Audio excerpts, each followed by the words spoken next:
papa wanjye yakoze jenoside, data nta jenoside yakoze, you guys kaboneka ari niyo yaba yarayikoze, njye mbabwiza ukuri nk'umunyarwanda ntabwo bindeba. Ko avuga ko mukwiye kumusaba imbabazi kubera igihe mwahereye mwabikora. Tega amatwi Joboy n'abandi mwese muri hano. Umuntu asaba imbabazi ko cyaha yakoze. Kandi tuzi nawe igihe wahereye uvuga yago bro. Ariko gaho nyumvira. Rero mugendera no mu Kigali. Mva wowe utunze video z'undi muntu nkandi. Ahubwo atazangezeho nkandi. Banza ubaze ukuntu zangezeho. We ko bamwatumye umwana ahunga wenzama apo gahunga iwanyu hashya. Erega mu musaba imbabazi, umva reba hano nta mbabazi nzasaba. Unabyumve neza ukurugutura amatwi yawe.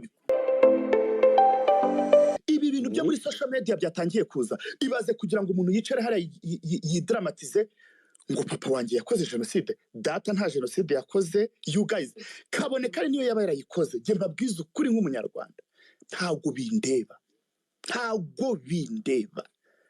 kuko njyewe ninjye hano n'abandi nibariya. Ariko nanone kubivugaho si ikibazo, ariko nanone biramutse ari byo, ese kuki mwumva ko gutanga amakuru cyangwa gutangaza amakuru bikiba ikibazo? Nimba bavuze ngo uyu muntu yasambanye, yego nibyo yabikoze cyangwa ntiyabikoze, mubanze mumenye icyo ngicyo, ariko mutanga amakuru ashingiye ku bimenyetso. Uyu muntu yishe bande, yiciwe muryango, ibyo byose ni ukuzana amakuru ahagije, you guys, kuko ntabwo ushobora kwibaza ukuntu ushobora kwicara ugatega amatwi ibintu bishobora kugushyira mu kibazo. Nimureba abantu bavuzwe muri ibintu, nihagira abantu bajya kuvuga nibatafata ururimi rwabo baraza gukora ibigize icyaha, uwakoze icyaha ari kubakoresha gukora icyaha yegamye. Niyo mpamvu mbabwira mw'abantu mukontorore ibintu byose muvuga n'ibyo mukora. Nicyo kintu nza hano nkababwira nkanaza nkavuga niko ni gute tubona amavideo yawe y'ubwambure haza nkabinenga, ejo buri se ntihagiye hanze yanjye njyewe, ariko kuko nta ruhare nabigizemo nta kintu bimbwiye ntibinandeba, byari kumbabaza iyo mba ari jye wayisohoye. Izi saha hano mu Rwanda ni njyewe hasohotse video ukuseka wowe ngo ni Joboy, si jye wayisohoye. Yes, ntabwo ari jye wayisohoye. Rero ibi bintu nibwo muri kwifata mutya mukabicira inyeri kandi ari urukonda, mureke gukomeza kuvuga ngo umuntu yararenganye mureberera. Nta musi n'umwe umuntu ashobora kurengana tureberera. Nibyo bintu Godfather ari kuzira ahangaha, akaza akavuga ati nyabuna ibi bintu birimo akarengane, mukaza mukavuga ngo kubera iki yabyinjiyemo. Nge rero si ukomeze. Aha dufite abagore birirwaga bambaye ubusa kuri live ya Instagram, barahari. Wamuvugaho ngo ikibazo kiravutse? No, kuvuga ibintu biri hanze si ikibazo. Noneho kumva ngo umuntu ngo ahunza abantu niko noble. Nge nshobora kuguhunga gute se? Kushobora kundenganya nkajya mu mategeko ko ntabwo ubuyobozi burangirira muri Yago yagiye mu gihugu cya Uganda kuko mwari mwaramuzengereje. Niko shiti yanjye niko subiza mwendaga kuzamukubita ngo mumumere. Uretse gato nje niko di gukubita hano mu Rwanda ni icyaha gihanwa n'amategeko. Ngo baranamuroze uri kumva ibyo byose kugira ngo Brenda muretse gato ibyo byose nababwiye mujye mu biganiro byanjye nakoze n'amalive n'amaspace nakoze. Abakobwa biyiziye hano sije wabasanze wabo sinari nanabazi kandi bari bishyuwe, ariko yavuga sijya ndota ibibazo shahu. Ngewe mbafite amafaranga yo kuntunga, simba afite amafaranga yo gutunga rubanda. Sha mwana, ubwo ndajya kwishyura se ngo ninjize ko jewe ndebe ikintu kimfitiye inyungu, sibyo? Ninde wabishiye nyina ayo makuru? Siyo mpamvu nababwiye mujye mutanga. Si nk'abantu bicaye hano bakavuga ngo ngewe ngo abantu b'amarebo hano ngo baranyishyura. Na Nobrena niko yarabizi. nkababwira nti ngewe reka ngifi nirobeye umuntu uzakora ikosa ejo mu gitondo nzaza ndivuge nakora ikiza nze ndivuge haba kwa Coach Gaël haba n'abandi nigeze mwumva ngewe hari uruhande na rumwe mboga nkwibariza ikibazo Jiha mbaza ko avuga ko mukwiye kumusaba imbabazi kubera igihe mwahereye mwabikora. tega amatwi Joboy n'abandi mwese muri hano. Umuntu asaba imbabazi ko cyaha yakoze kandi tuzi nawe igihe wahereye uvuga yago bro ariko gaho nyumvira rero mugendera no mu Kigali ngewe navuze yagiki ko navugaga ibintu biri kuvugwa hano hanze muzanyumve n'amakuru ndaza nkavuga nti biravugwa ibintu bivugwa urabihamya biravugwa ko hari umukobwa yateye inda nguyu yariziye hano yanaduteye hano muri space dore ko ibintu biza nka gatuma uri kumva biza nka gatuma nta n'umunsi n'umwe mu biganiro nakoze nigeze nemeza cyangwa ngo mpamye ahubwo ni kwa kundi kuntu mwumvirana mukumva akantu kamwe si hano umuntu hano wanzengereje ajya mu kiganiro cyanjye agakata akantu gatoya atumvise n'ikiganiro cyose akaza kashimika ati uyu muntu bakamufasha. Mwana mujye mukora ibintu byose munagendeye no kuvuga ngo muri abantu. Ese yagararengana Jiha ubu izi saha buretse gatoya izi saha ndamutse nsohoye izo video zafashwe abo bakobwa hahanwa nde subiza baguhana nyine wowe sawa rero none se undi gicucu cyo kutamenya yuko ngomba gukora bitagize icyaha.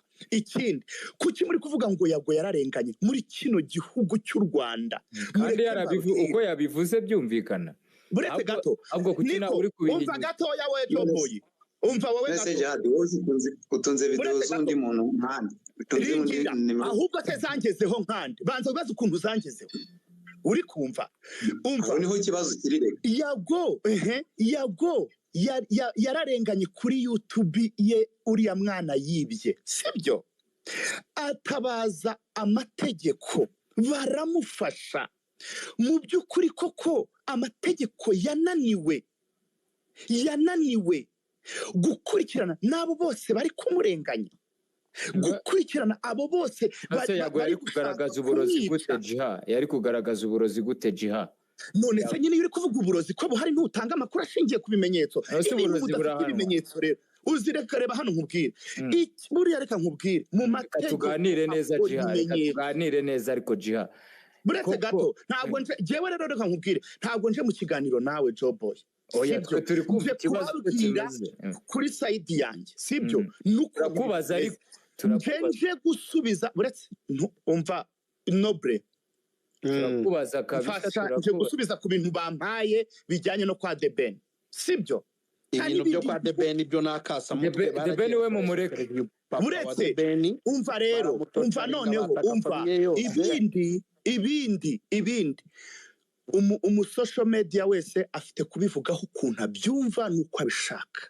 Musaba imbabazi yago cyakoze mwana reba hano uko ntegeka gusaba imbabazi wakana we kandi ikibazo uranshinja keep calm please keep calm nta n'isoni mugira you guys niyo mpamvu muri kuza hano mugashaka gushinja abantu ibyaha we ko mwatumye umwana ahunga wenzama apo gahunga iwanyu hashya genda kurindura aho ngaho natumye umwana ahunga kuki atagiye kurega kandi umva noble mburiza akakana kareke kunshanukaho ntabugakoze umva muri kino gihugu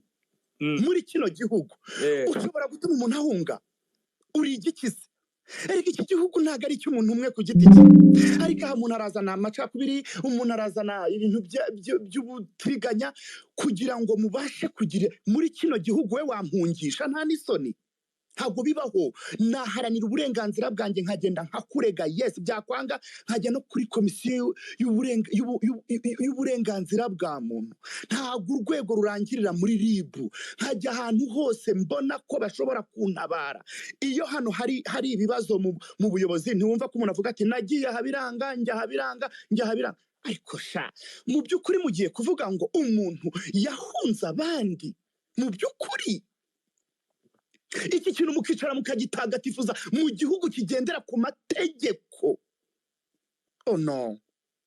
Uzi ikibazo tugira twirirwa hano dusakuza kuri social media, nta nubwo dushobora kureba ngo mu igazeti ya leta ni irihe tegeko ryasohotse, nta nubwo dushobora kwegera nk'abanyamategeko dufite ba abe ngo tubabaze abe iki kintu sureba uyu abe unamwandikiye muri inbox ukamubaza arakubwira ati iki kintu kigize icyaha ibi n'ibi. Hari ibintu namubazaga kuri Jean Paul rwose mubwiza ukuri, ibi bintu mureke mbabwire, iyi mihanda turiho, nje naje muri social media rero, muri social media biraho ntabwo naje mu bintu byo kuvuga umuntu kuvuga fame, nzaza mvuga umuntu uri muri social media. Ubu hano mu bantu badukurikiye ntiharimo abantu mukora amadega nk'icyatanu, ariko iyo hari abo tubonye niyo neho iby'umwihariko iyo hari abantu bari muri social media, mureke mbabwize ukuri biba ari ibindi. Ubu se hano mwibwira yuko hari abantu badakora amadega ahangaha, ariko se mbabazi nimba ikibazo kibonetse kuki muticara ngo muvuge ngo kimeze gutya n'ikinanga, ngo muvuge mutereka tugipfundikirere hano umuntu amenye ibye n'undi amenye ibye, ariko hano muri guhangana amashyari, ibintu byo kuvuga ngo runaka ntakabeho runaka ntakavuge. Nge ndababwiza ukuri ntihazagira umuntu ucecekesha kuva igihe mwamboneye, nzaceceka ari uko napfuye, nzirinda gukora ibigize icyaha, ninkora amakosa nzicara nyakosore, ariko nanjye nimbona ikibazo sinzabura kuza kukivuga, nikiba ari ikintu icyo ntashoboye kuvuga ndaceceka, kuko ibintu byose tubona siko tubivugaho. Burya mujye muvuga muziga, kandi mujye mureka kuvuga, mujye mureka kuba babavugirije. Ibintu byose si ngombwa ngo muze muvuge. Buretse gato ikindi, muntandukanye cyane n'abantu bagiye bakora ibiganiro kwa The Ben sindimo. Ikindi, ibibazo byo kwa Yago nanjye nimwicara mukareba murasanga nta bibazo bihari, ahubwo nukuvuga nukugendera ku naringe. You guys, kumva ejo bundi bataka uyu Godfather ntiyari gutabariza Yago ejo bundi amwakira amafaranga nuko yaramwanze se, ariko ntabwo avango nta kibazo ufitanye na Yago bro. None se uretse gato we waravuze ejo bundi, yaravuze ni wowe wavuze ejo bundi. Uretse gato umva musubize Nobre, wowe duhuye kenshi inshuro nyinshi. Ngewe umuntu ushobora kuba nta kibazo mufiteho ariko wakifiteho, turumvikana aho uranyumva tandukanye. Ihangane gato mbwira akantu kamwe. Yes, Yago ugomba kumusaba imbabazi ziki umunsi wa concert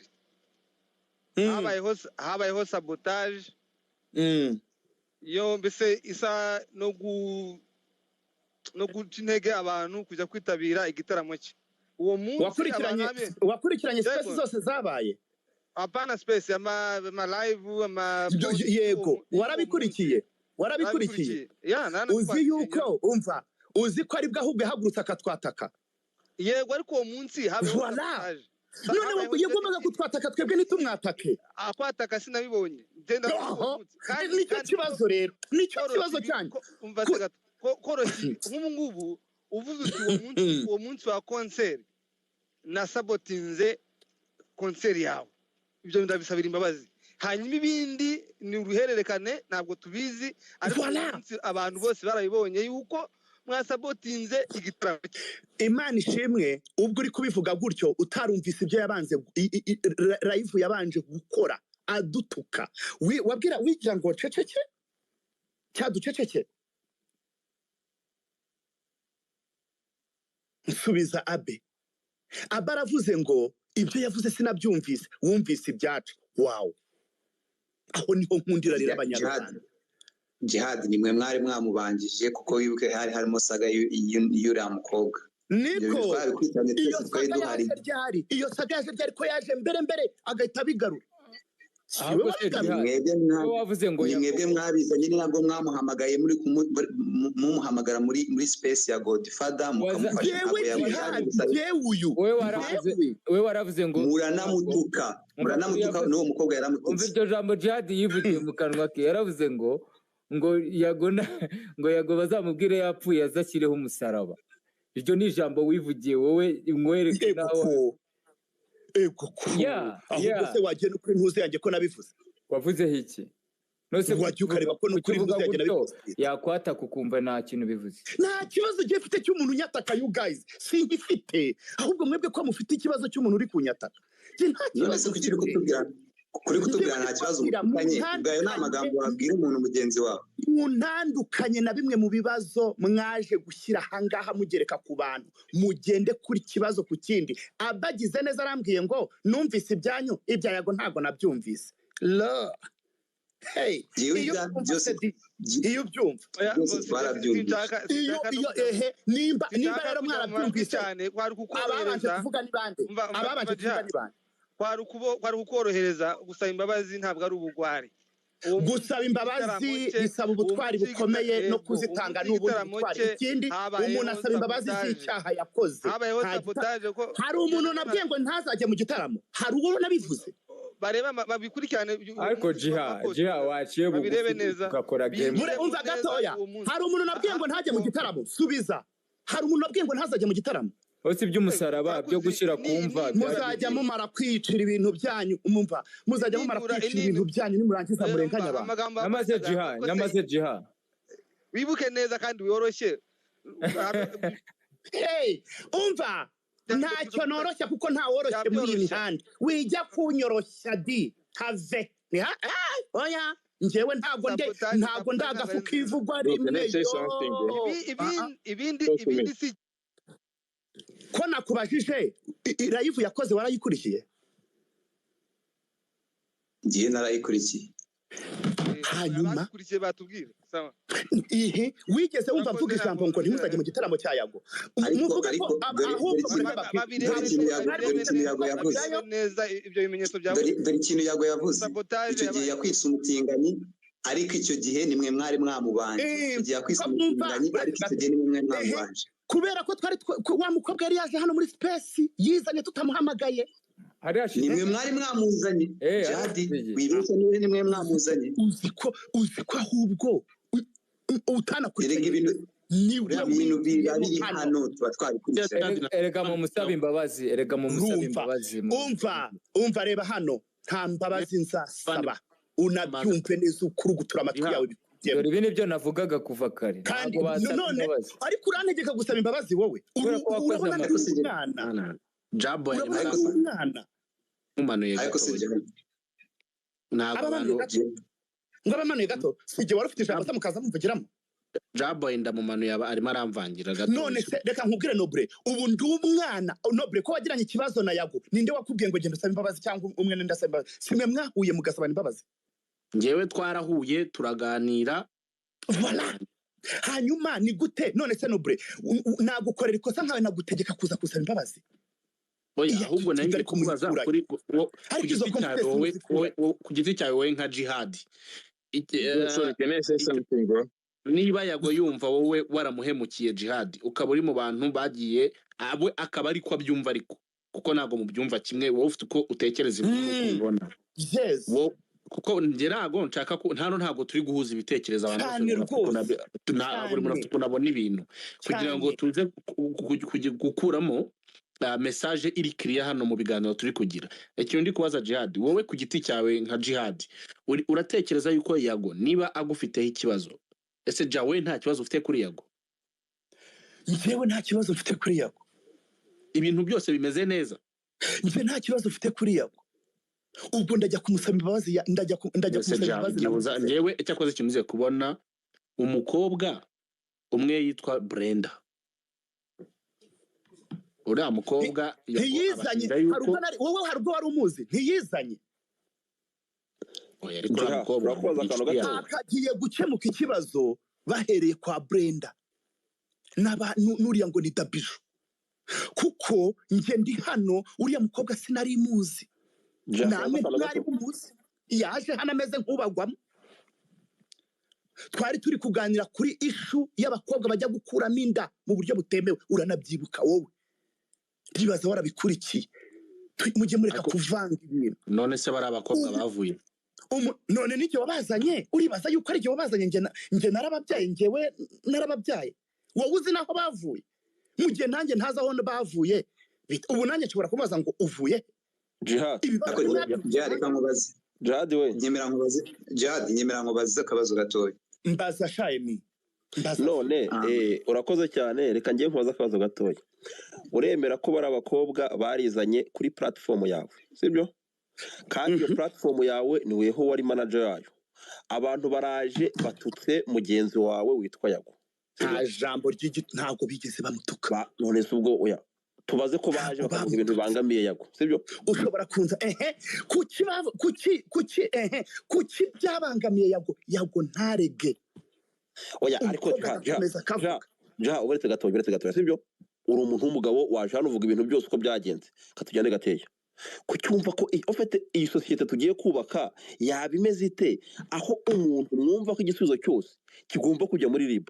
Ibyo nacyo ikibazo dufite ariko kuki mwumva none se urumva ko igisubizo ari ukuvuga ko uzajya uhunga ikibazo.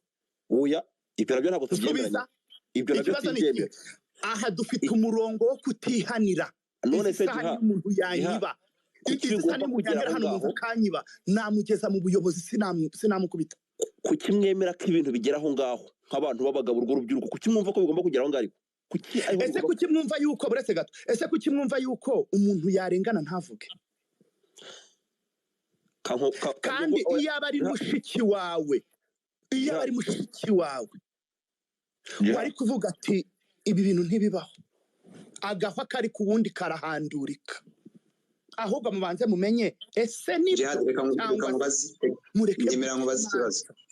nyemera nkubaza ikibazo mbaza muho. Tuzi neza ko uri mu bantu bakoresheje ibiganiro byinshi Brenda. Yego cyangwa hano no kuri space cyane. Yego cyangwa oya? Cyane yego. Okay, aka kanya ntawe wari uzi kesi ye umukoresha ibiganiro.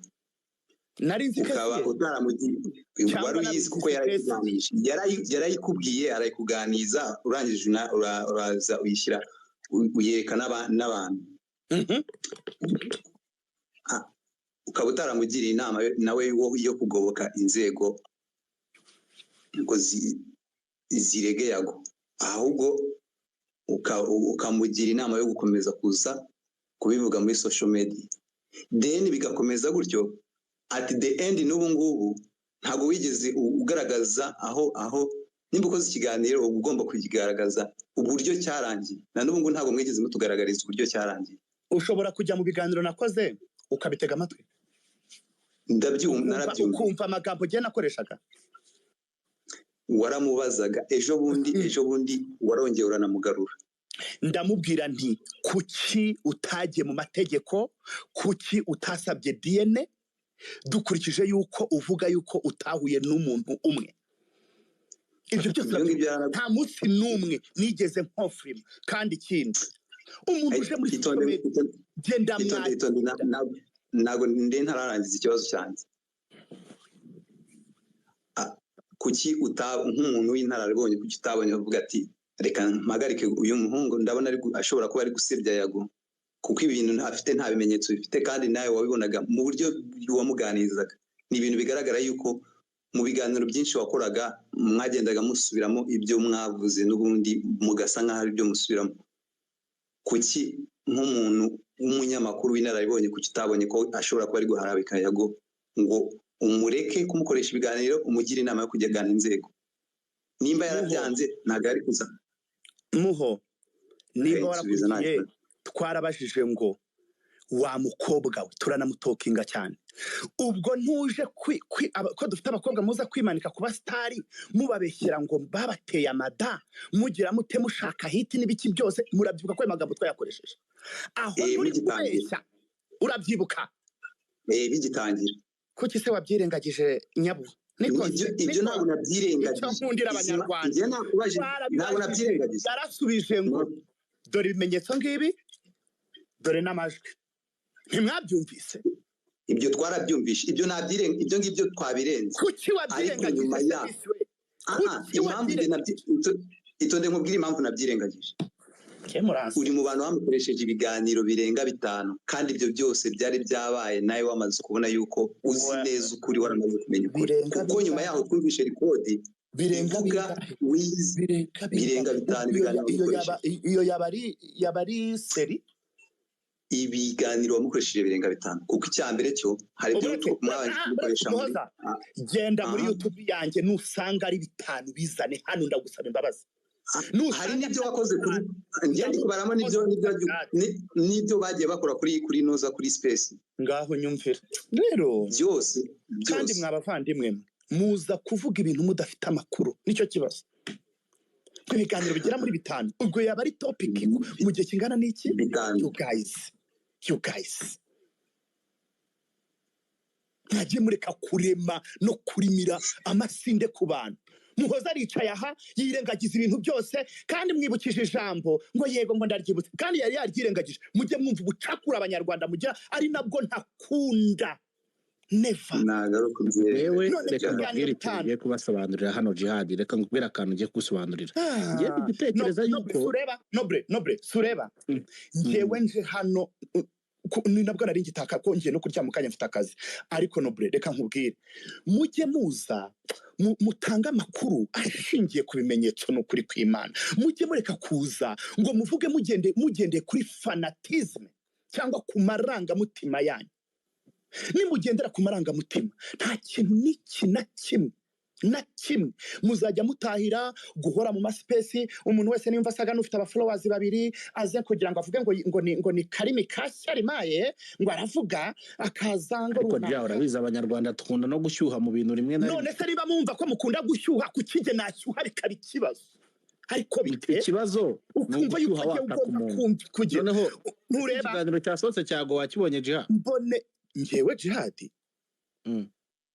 ndakurahiye keretse bankatiraho aho ndi nkumva cyangwa nkumva n'abandi cyangwa nkajya kuri TikTok nkabyumva mba nifite burageze ndi umuntu udakunda na YouTube shanobre mba nibereye mu bintu byinshi byo kubwerabwera muri iyi mihanda wiruka Kigali wasa ahantu hose nobre nukuri none rero mureke mbabwiza ukuri ibi bintu intera byamaze gufata byavuye muri social media nimba mutanabizi byageze muri politike ngewe nkora showbiz ntago nkora politike none se Jihad kukorana na umunyarwanda yatatse debeni n'umuryango we ariko Jihad umva gato umva nobre umuntu witwa Muyoboke we umunyarwanda baramuzengereje Muyoboke we ngo Muyoboke ngo wamukoreye ibiganiro byinshi bimutuka koko na uya Muyoboke n'inshuti yanjye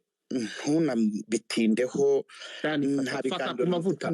fata ku mavuta buretse ntumbaze ibyafata ku mavuta sindi umuvugizi we sibyo uravanga ngo Jihad nafata ku mavuta ubu ibiganiro nkora ntimubyumva rero ikibazo cyanyu iyo umuntu antutse muba mwumva yakomeza akantu kajya simusubize wow kubera iki Jihad buretse gato ngewe uzi ntago ndagafu kivuga rimwe buriya mu ndeba ndi inshinzi y'umuhungu we ariko ntago shobora gukora ibigize icyaha ekanze nkwereke akantu gato kandi sureba muri iyi mihanda buretse ntago warayumvise space bakoreye Godfather nayi rwose nabaye nimwamukamiye mu kitogeje ubu ngo next ngo ni Jihad ngo nabandi nge hazagira umucanyi n'amabere uzanshinga aho muzareba ibyo mukorera aha turukungurana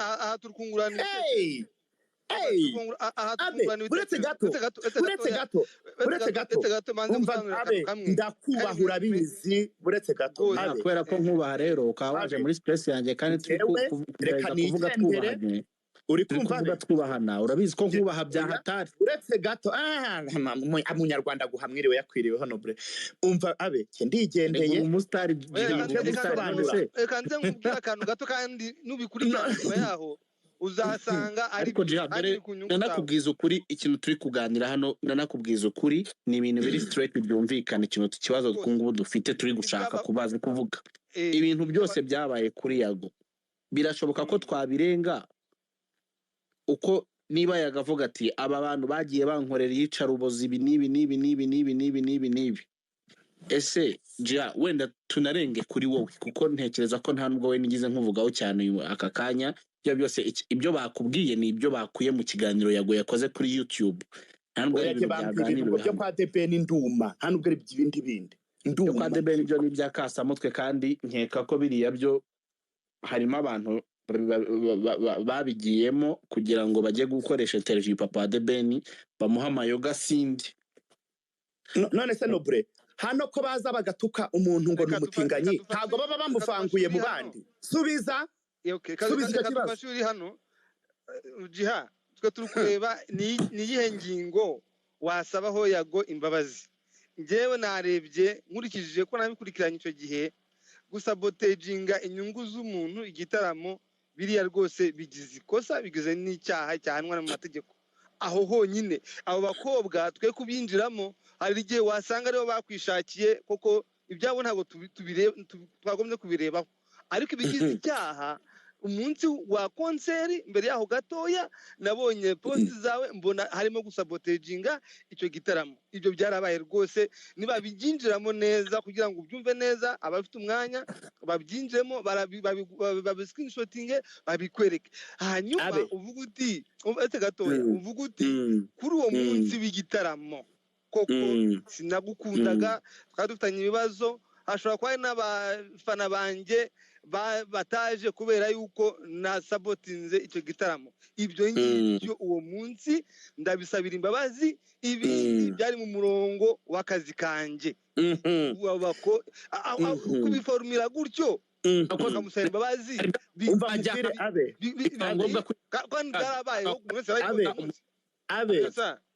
nakubajije ko twakoze space hano, wigeze wumva we space yakoze adutuka se? Ikindi wigeze wumva Noble kuri hano, wigeze wumva Noble wigeze wumva kuri konseri y'umuntu nta muntu wemerewe kubuza abantu kuyitabira. None se hari uwo nigeze mbuza kuyijyamo? Subiza iryo jambo nararisohoye. Barebe kuri uwo munsi wawe, uwo munsi kuma Instagram yawe umva nanamuhaye message ushobora kuba utarabibonye. Nabaye ibi ngibi babizi ko wanakoraga ibiganiro ABCD ubirebe neza. Hari nka dosiye ya wa musirikare bari bakubitiye ahantu ndavuga mu bigenze gutya. Hari umuntu atereka atange ubufasha mu mategeko utabyishyujwe ari kugira ngo ufashe sosiyete. Uwo munsi rero w'igitaramo narakwandikiye nabwira ngo aha harimo sabotage. Sabotage inyungu z'umuntu bigize icyaha. Aho bonyine aba ariho uformula hanyuma bira mitigation kugabanya ibibazo. Iyo ngingo ibindi uvuga uti byari mu murongo w'akazi kanjye. Ibyo kandi rwose byari kosa abigushinje abantu rwose twese twavuga yuko uwo munsi mwamuhemukiye wowe n'abandi bamufatanyije. Voilà. Urakoze, ngushimiye yuko ujya unatanga inyunganizi mu mategeko. You guys, nje niyo nkoze ibiganiro akenshi nandikira nkamubaza ibi nibi akambwira ati ibi nibi gutya na gutya namubura nkabaza undi. Ariko ndagushimira kuri icyo kintu, ariko ndashaka kukubaza jewe ubwanjye, wigeze wumva mvuga ngo ntimuzitabire igitaramo? Urumva hariho byo ta figurative language baravuga se niko se bahu ubwo sera. Urumva n'izindi terminology ngizo rwose babigenda babireba. Ntabwo nshaka biburaneho. None yari kudutuka ku munsi w'igitaramo cye ntitumusubize. Ibyo ntabwo ahubwo kuki we yashatse kwiyicira igitaramo? Usenye rw'umutiza umugoro rwose niba wumva inama kandi ukabuzi ko ibi bibazo byanga byakunda bigomba kuzarangira. Nuko Shabe umva Shabe, ikintu kintangaje, ikintu kishimishije nuko byibura utigeze wumva we live yakoze we na Dumba.